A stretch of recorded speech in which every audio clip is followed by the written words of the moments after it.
the Chancellor, Right Reverend Dr. Alec Banda, the President of the University Council, Dr. Thomason Anath, the Vice Chancellor, Professor Kavitha, senior government leaders present here, senior academic and administrative staff, distinguished guests, parents and guardians, the graduating students, members of the press, ladies and gentlemen. It is my great honor and privilege to officiate virtually at this 11th DMI-St. Eugene University graduation ceremony.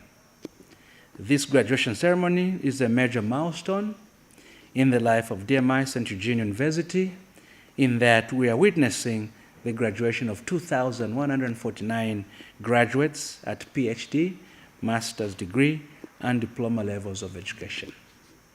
Mr. Chancellor, distinguished ladies and gentlemen, before I go any further, allow me to wish and acknowledge the investment and contributions made by sisters of DMI in building this university.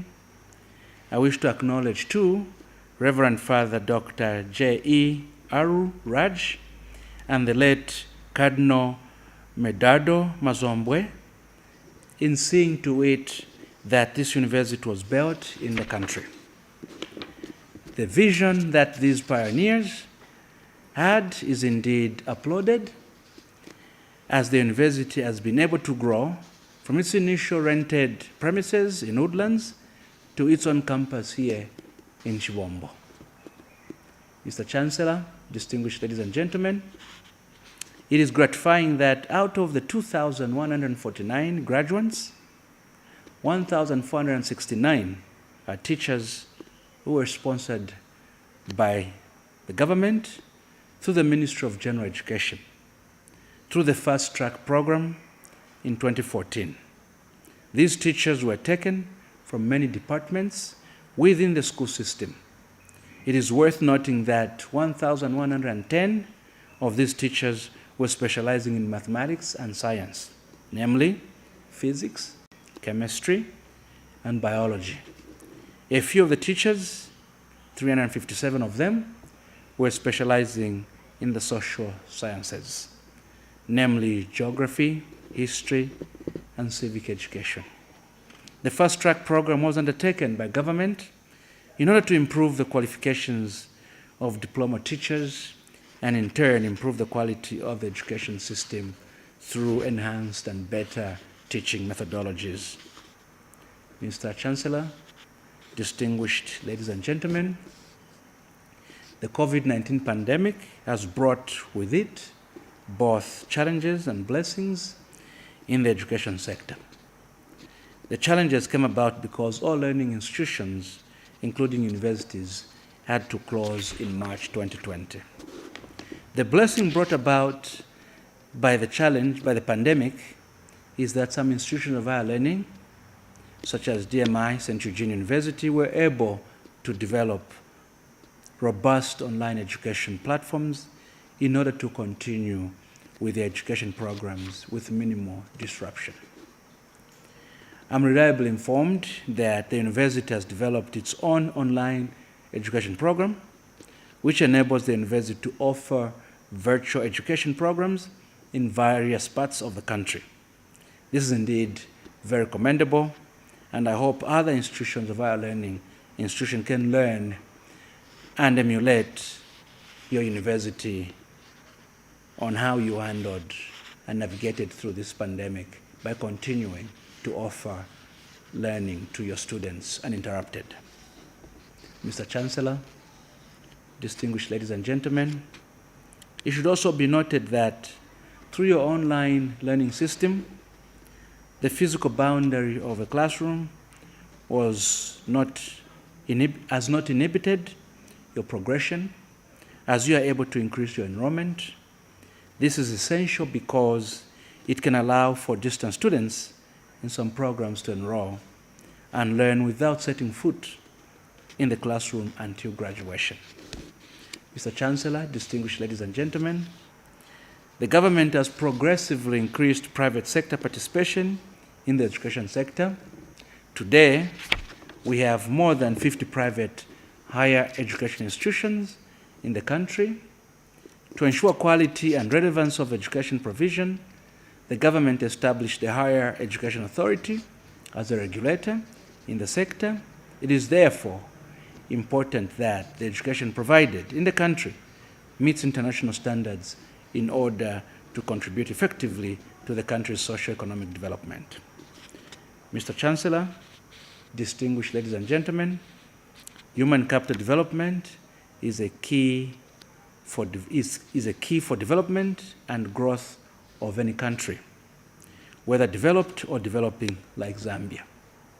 In our 7th National Development Plan, Pillar number 4, which our ministry is in charge, we take this very seriously, and universities such as yours, imparting skills that it has imparted in science, technology, and innovation, you are indeed a key partner in answering the call on that 4th pillar of the 7th National Development Plan, in making sure that we continue building capacity, we continue upskilling our citizens so they can contribute more effectively to the socio-economic challenges that we face in the country and help in the attainment of Vision 2030.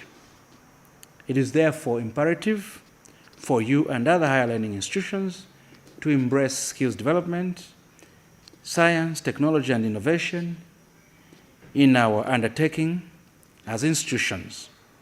This is essential in the socio-economic development of the country, and we expect your graduating students to bring value, add value, and contribute immediately through improving work culture, imparting thinking and knowledge, and above all, work ethically in their formal settings and informal settings as they graduate. Mr. Chancellor, distinguished ladies and gentlemen, the government appreciates the efforts of the Catholic Church in supplementing government efforts in the area of education. At this university, the Church continues to invest heavily in technology and innovation, which has seen the university develop its own fully fledged studios, which was essential in the continued learning of students during the COVID-19 pandemic. This investment will be significant in the provision of distance mode of education at the university. I wish in this vein to assure the Church and the university management of government's continued support and partnership in the quest to advance the higher education sector in the country. Mr. Chancellor, distinguished ladies and gentlemen, let me now address the graduates. I wish to first and foremost congratulate you all for your well-deserved graduation that we are all witnessing today. It is appreciated that it has not been easy, and I know it has not been easy, but you persevered, you stood tall, and even in the midst of the COVID pandemic, you are here graduating, a testament of your resilience. We all acknowledge the sacrifices that you have had to make in order to ensure that you are able to graduate today. As you graduate, you need to look back and appreciate where you have come from and acknowledge all those who have contributed to your success.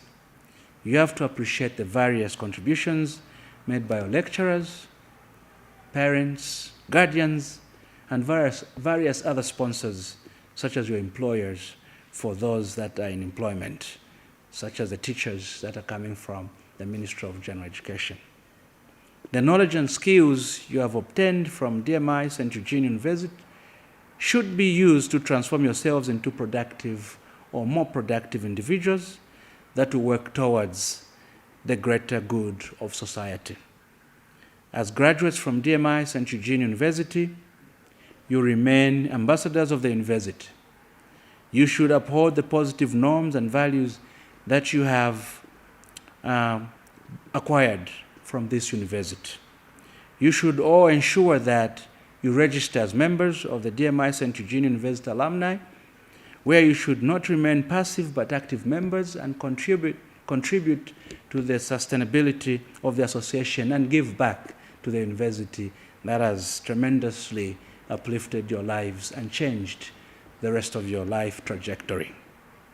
May the Almighty God bless you all, and thank you all for your attention, and congratulations, class of 2020.